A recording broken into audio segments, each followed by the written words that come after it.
first thing I would do is I would just take the seat not completely off, just the back half of it. Should be able to just pull one section on or take a little screwdriver to peel that off.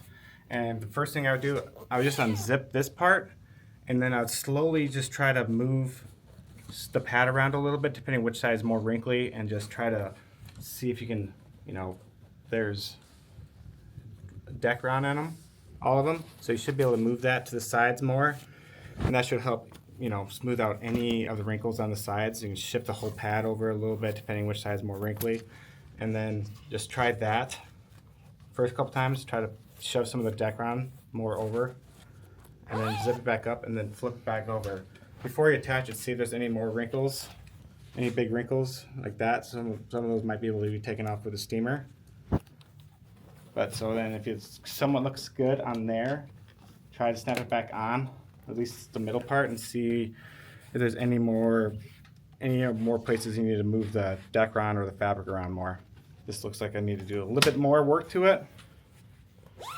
So then I would just try to move the pad and or the Decron around a little bit in there. Shift the pad around,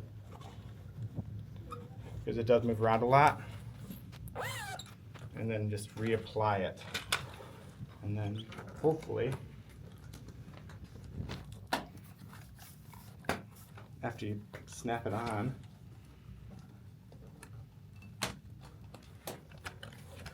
that you'll start getting a little smoother than it was before.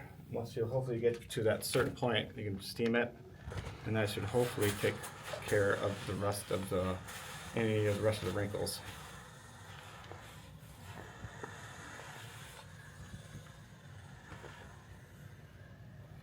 That's really good now. But yeah, I just keep adjusting and moving the Decron and or the pad around, and that should help clear up any of the wrinkles on the pad.